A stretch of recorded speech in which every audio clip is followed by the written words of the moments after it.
and welcome to Wisdom Wednesdays.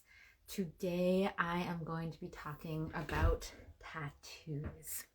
I'm going to be talking about tattoos. I'm going to be talking about the stories and the history and my journey with having my facial tattoo and the adventure of claiming this and slowly letting it grow and evolve through different rituals. I'm going to talk about how tattoos have the ability to appoint energy and help us be a place to kind of track things that are happening in our bodies by how our tattoos relate to us and how we relate to our tattoos over time, and also how the body and the tattoo can have a conversation with each other. How to read your tattoos when your tattoos are having inflammation. This is a really bright light. So if you want to keep listening, if you have tattoos, if you're curious about tattoos, I think this might be the place for you. So here we go. So this is a tattoo on my face. It is not ink. It is not a pen that I've been eating. It is not something I apply every day. And I've never publicly shared my story about it, but it feels important right now for some reason.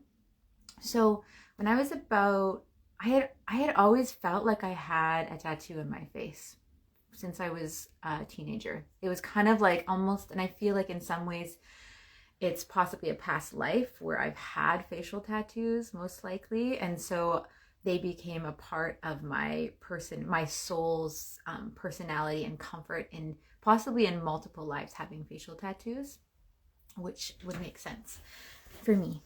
Anyways, so moving on, what I realized was at one point, I'm like, okay, I think I'm ready to take this inner feeling and meet it with the world. And so I started this ritual, which was, how can I claim myself in this world, and how can a tattoo be a symbolism of that claiming and of that devotion and dedication, and also making myself having a symbol that when other people see it, even if they're not clear on what the meaning is or the symbolism, that there's an energetic conversation that my tattoo is setting out to the world.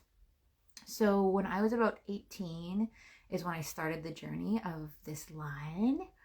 I definitely felt like I needed to earn this line. It wasn't like I'm going to a tattoo shop and getting someone to put a line on my face.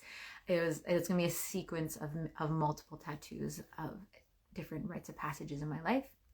And so I remember when I started, I asked my friend, Breisha, we were in the desert, and the feeling I had is I wanted to start with a cactus. So we were in the desert on a full moon, and there was this vision that came while they were putting the tattoo in, where all of a sudden, like, all these, I feel like I could share this, all these like grandmothers' faces and ancestors' faces kind of went up all the way to the full moon from my those tattoo points. And there was a very strong message of like, only 3 dots. That's it. And so that was it. That was the first stage. And so they shared that with me of like, okay, I've done the 3 dots. That feels like that's this first step in starting this process. And so as time went on, I realized I could feel that, it represented that that's as far as I had gone in my journey of claiming this vibration. And I didn't even really know what it was at that time. There wasn't much meaning. And then moving on, there was a time when I'm trying to feel into what's actually necessary to share with this, but there was a few different points where I could tell, okay, it's time. I could feel it like welling up in me, that the tattoo was speaking to me and asking to be grown. And so there's a series of different places and people that kind of came together to help this tattoo grow. And each time that I was being tattooed, I would get a lot more information on the meaning of it, to the point that I was able to actually direct the meaning. So for me, this tattoo started out as, it represented this prayer. It represents this prayer of my words. It represents this, I thought of it like this blue line is water. And it's water that's moving up from the center of, there's like a dot at the bottom, which is kind of represents like what matters at the heart of it all in this world. and that water's coming up and it goes into my mouth, and I'm drinking that water and I'm speaking through those prayers.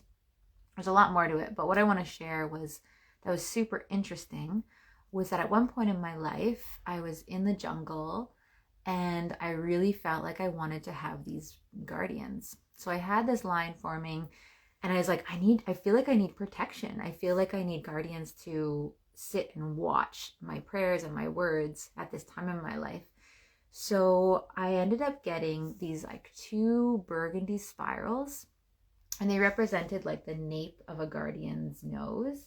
And so they were kind of coming down and staring towards the center. And that was done, and they were there for a long time. And at one point during my life, I realized that like I had done a lot of personal work in myself. And I finally like looked at the mirror one day and I'm like, oh my gosh. And you can tell they're gone. And I realized that these guardians had actually disappeared from my face. and it felt really poignant. It felt really poignant because it was the first time I really understood this prayer that I would have every time I was about to tattoo myself. So anytime I'm about to receive a tattoo, there's a whole series of prayers and rituals I might do, but one I'll share with you is I always align myself with the prayer of my future self. And I ask for my future self to come in, and I claim that any ink on my body is in alignment, has been kind of like vetted by my future self, and is in alignment with the trajectory that I am going in. And if I'm not supposed to have any ink in my body, that it will just, it's not allowed to exist. It won't be allowed to exist. And so it was really interesting that as I started doing this personal work and didn't need the protection anymore, and was able to become even more vulnerable and transparent, that these guardians disappeared. I will say too, that there are multiple people in my life that didn't even notice I had a tattoo. I had a freaking facial tattoo. And it was when they finally got to see me, they would be like, oh my gosh, what's that on your face? I'm like, this is a facial tattoo I've had. And so I realized that by encoding our tattoos with prayer and ritual, they actually, they don't quite even live, they live almost between the worlds. And I find that when those people would finally be able to see the tattoo, it really felt like they were able to see me more. Right. And that was more when I had the guardians. And the guardians themselves almost, I felt like, would energetically cloak my tattoo from people that weren't ready to see it for whatever reason.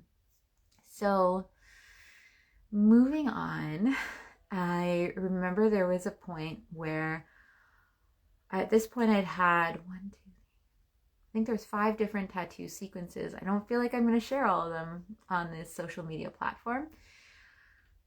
But at one point I started to track the names of all the people that I had received my tattoo from, and I realized that they actually, not quite in the order, but were my name. They became my name. So there was a Sarah, there was an Annie, there was a like B that started with B as like Burns for my last name.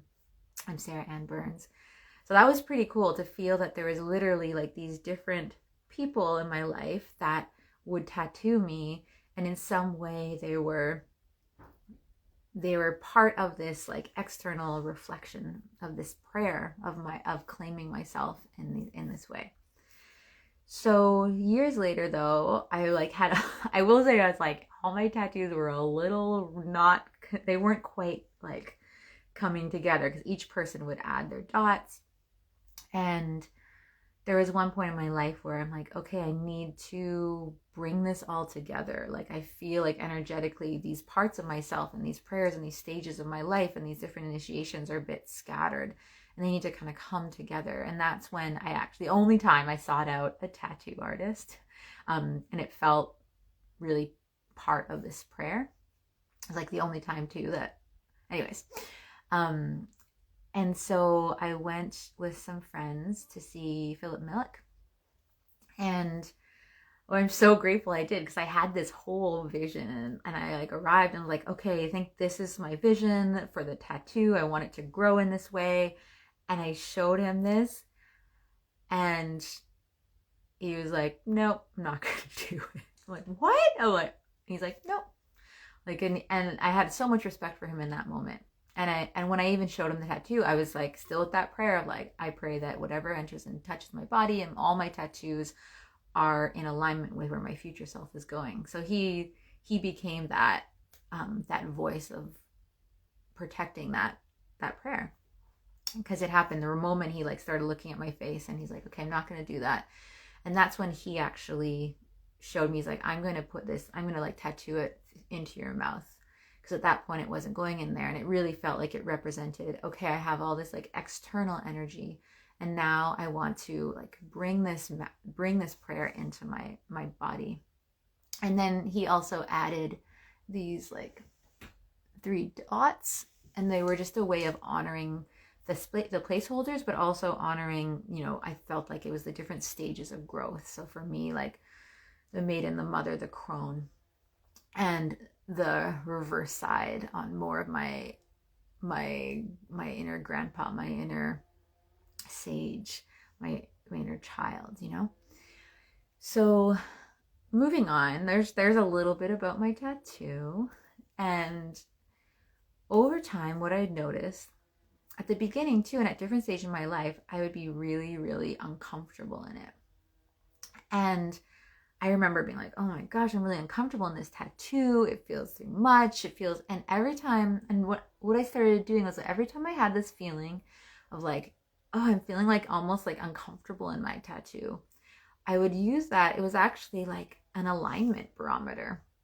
I was realizing, okay, if this tattoo is holding space for me to be in alignment, is holding space to be me to be anchored and authentic and in integrity with my purpose and my devotion in this world and moving forward and being of service in the ways I am, and I'm feeling really like, oh, I'm comfortable in it, I'd always track that in myself and be like, how do I feel right now in claiming my own power? How do I feel right now in sitting in my own skin and in my own purpose and my dharma? And it was always very obvious that I was like, I am not claiming it. Like I want to run away and go hide and curl up. And because of that, it has become, I haven't been there for a long time, but this barometer of alignment for me. Another thing that would happen is like I get like little pimples at the different marking points. So I'm not going to share all my stories right now and the visions I've had with it and the deities that have come, but that there'd be like pimples would form at different points on it. And every time that happened, it felt like, because I had created meaning, because every single dot had meaning, because even every single like segment of the line has a specific meaning to me, it then becomes another place for me to bring in the Psychic Soma artwork and the Psychic Soma practice of how is my body sharing with me information, and how can that point or that pimple, that even that simple pimple, be actually an important guiding clue for me to look into in my own self. That my body is giving me information and is allowing my body, the tattoo, to be kind of a placeholder for that information. So that was pretty cool. I have more tattoos. I'm not going to show you all my tattoos. But why I'm bringing that up, beyond I get asked all the time, I don't really like answering all the time, but why I'm bringing that up is, how can you create even more meaning, even with a tattoo that you might already have, that maybe you put on in not a so conscious way? Maybe it was something from your teenagehood that like didn't quite have meaning. Maybe it was a moment, but how can you work with that and unpack that symbolism that some part of you has chosen to be on your body for a reason? And I also want to say that I completely honor when it's time to take very direct measures to remove tattoos physically. And I think that's also part of that living prayer of redirecting your energy and your external reflection of those prayers, those previous like parts of yourself that you don't want to wear anymore. But at the same time, finding ways of appointing meaning and symbolism, I think, is a really powerful way of letting your tattoos be this living storytelling for yourself and for the people that see them. So I think that's all I'm going to share. Thank you for listening and watching. And yeah, talking about, and just a little like, I'm not going to say that actually. I did another post. All right.